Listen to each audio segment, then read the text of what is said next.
We are given the question to find the integral of cos theta upon 4 plus sine square theta multiplied by 5 minus 4 cos square theta d theta.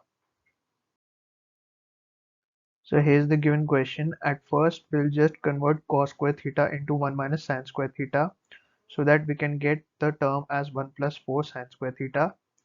Then we will replace sine theta by t so that we can get this term dt upon 4 plus t square multiplied by 1 plus 4 t square. Now to get this expression, first we need to look at the denominator.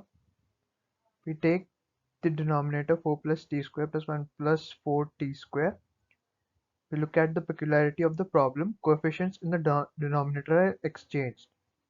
This is our first equation.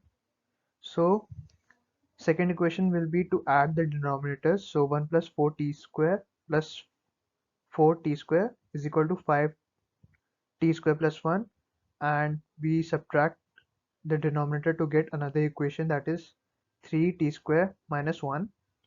We multiplied 2 by 3, equation number 2 by 3, and equation number 3 by 5, and by subtracting we get the values as this and the equation number 4, and by further solving we put the values here to get this expression. Now this can be further simplified as minus 1 by 30 tan inverse t by 2 plus 4 by 30 tan inverse 2t plus c, as it is the property of the integral 1 upon 1 plus 8t square. So the final answer we get by replacing the value of t, which is sine theta, and that is minus 1 by 30 tan inverse sine theta by 2 plus 2 by 15 tan inverse 2 sine theta plus c.